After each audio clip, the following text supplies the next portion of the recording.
Welcome to my channel, Sunshine Shoulders. I'm Calvin. Thank you so much for stopping by today. Subject of my vlog today is some things foreigners take for granted in the Philippines. But before I get started, let me welcome my new viewers and subscribers, as I do on all my videos. Thank you so much for your kindness, your generosity, and your support of my channel. It's truly amazing. I'll never, ever take that for granted. I'm a 58-year-old American who grew tired of the rat race. Decided I'm gonna move to the Philippines in search of a new life. Not a new address, a new life. I found that new life, and I just want to share with you my boots on the ground experiences. The only way I know how, by giving you the nitty gritty. Just exactly what I'm seeing, what I'm living, what I'm experiencing. Never gonna sugarcoat that. It's not gonna start today. You know, there's some things as foreigners that we take for granted, that we never give a second thought about when we come to the Philippines. We just know that we're welcome, you know, we're safe. It's peaceful over here, but we never give it a second thought as to why. And we take it for granted. And I just want to talk about a few things today, because if you've never been here to the Philippines, when you get over here and you say, man, you know, I'm able to roam this whole country to my heart's content and nobody even bothers me, you're going to know why. First of all, the Philippines has a stable government, something they never even get any credit for, especially us coming over here. We just take it for granted. But yeah, a stable government with a strong military, a strong police force that keeps law and order, that allows you to roam around here and nobody bother you, and you be safe, and respects you as a foreigner. You can sleep at night. You don't have to worry about the Air Force coming in here evacuating you out at 2 a.m. in the morning. This isn't Haiti. This isn't Afghanistan or Iraq. This is the Philippines. They've got a good, stable government. I'm not talking about, we're not going to get into the competency of the government and its officials. We're not going to get into corruption. We're talking about a stable government that welcomes foreigners here, that keeps the law and order, that the people here respect. It's a lot different from where I come from as far as the people here, the Filipinos, they actually elect their president. There's no electoral college or anything like that, but they've got a stable government. And if you think I'm joking, there was an advisory that just came out. Now they're granting leniency to foreigners who have overstayed their visa, and they're doing it because of the pandemic. They're showing some compassion.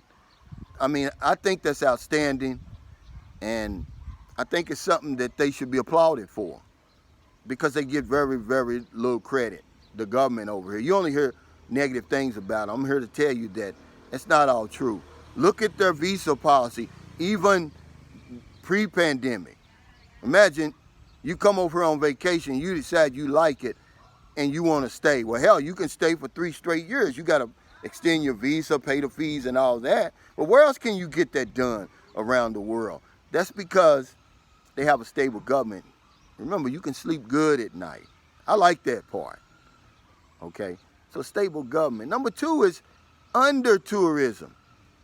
Man, this place, I'm shocked. There's so few visitors that come here every year, but there's some benefits to you that we take for granted as foreigners.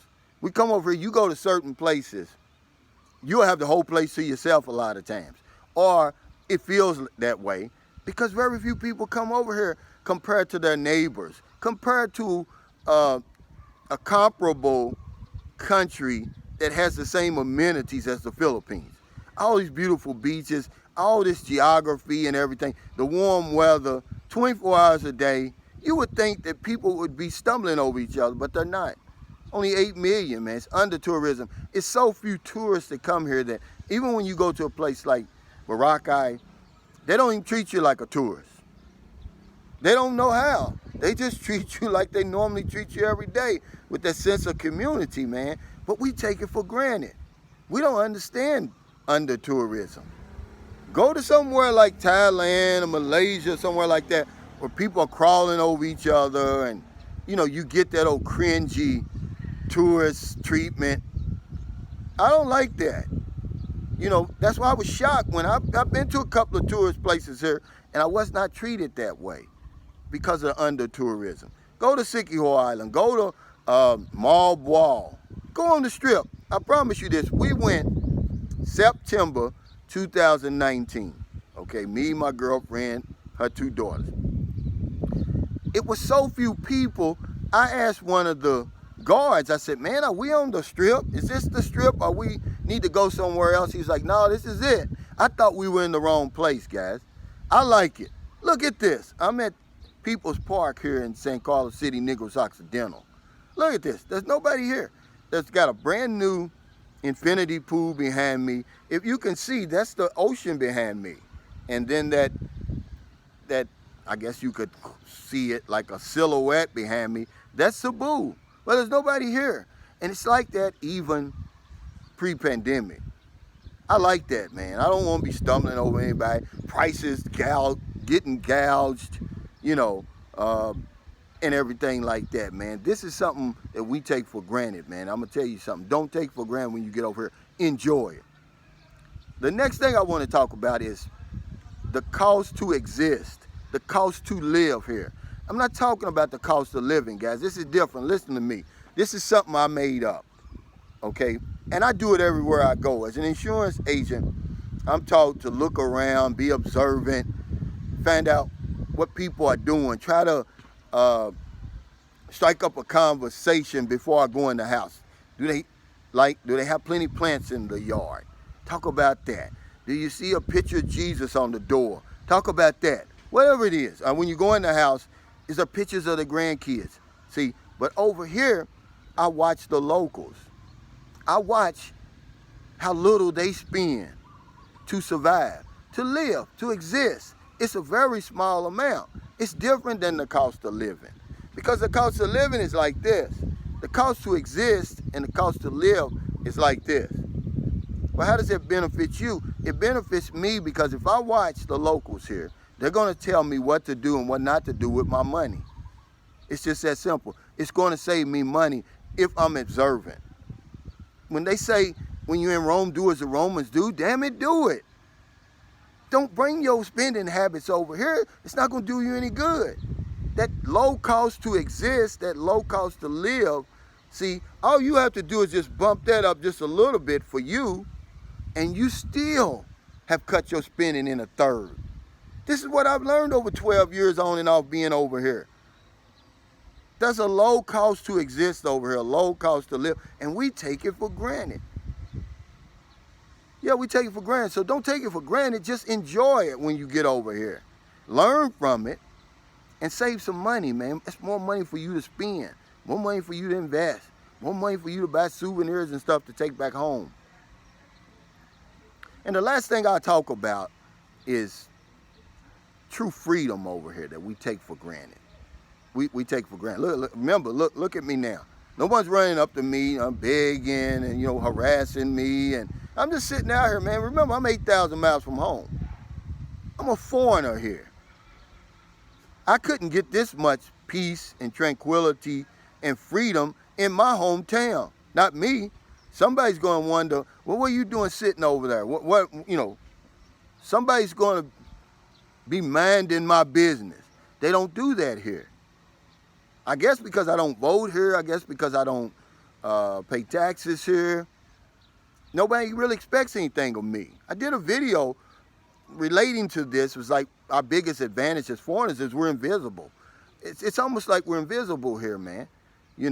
I'm able to sit in this beautiful People's Park in St. Carlos City, Negros Occidental, which, in my humble opinion, it's one of the most well-managed cities I've ever lived in the Philippines, or I ever visited, because I've only scratched the surface. It's a lot of places I haven't been. So, but for the places that I've been and that I've lived, this place is, man, I'll tell you, man, I'll show you some stuff. Well, not right now, but yeah, the true freedom. Man. I'm not harassed. I'm not followed. Freedom means I can go and come as I please with no restrictions. Even during the pandemic, they won't harass you because you're going to wear your mask. You're going to wear your shield where you're supposed to wear it. But they're not going to go out of their way to bother you. And it's a true freedom over here. I can't even really describe it. It's a knowing, though. And after you be here just a few days, you're going to know it. It's going to be a feeling that comes over you like, man, I'm safe. You know, I'm protected. No one's going to bother me. I can go over here. I can go over there. I can go to their church. I can go to the market by myself. Nobody's going to bother me. And that's just some things that we take for granted. And I like to talk about stuff like that. It's not always about the shiny stuff over here. The real important stuff is not so shiny. The stuff that we take for granted that we never even take a second thought of. When you come to the Philippines, you're not even thinking about the government or the undertourism or the cost to exist. None of that stuff, the true freedom. I don't know what goes on in our minds when we get over here, but we're never thinking about any of that. We don't give it a second thought, but we enjoy it. See? But I just want you to know it's there and there's a reason for it. And it starts with that government here, man. You know, they don't get enough credit. It's a stable government. And you can sleep good at night, man. So thank you so much for stopping by today. Just wanted to kind of go over that with you because a lot of you guys have never been here before. You don't know what I'm talking about. But when you get here, you're going to say, oh, okay, that's what Calvin was talking about. See, that's what I like to talk about. I don't want you to get blindsided when you get over here. And when you get over here, man, there's going to be plenty of time for the beaches, the babes, and the bombshells. See, it's going to be all the time for that.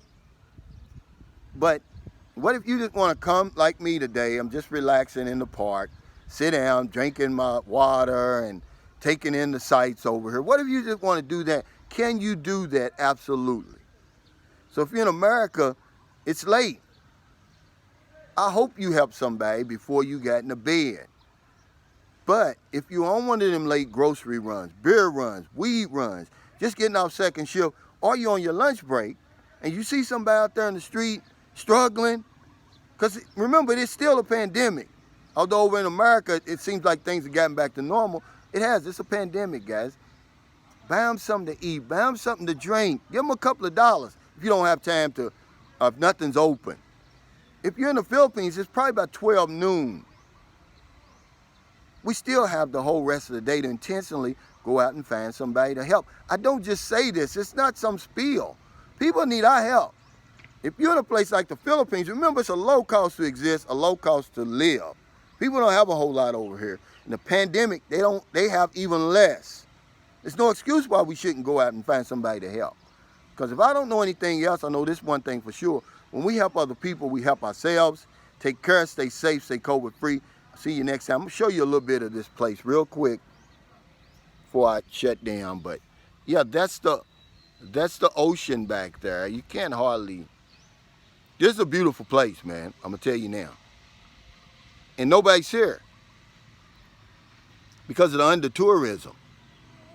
But it was like this even before the pandemic, guys, and the lockdown. I'm not going to lie to you.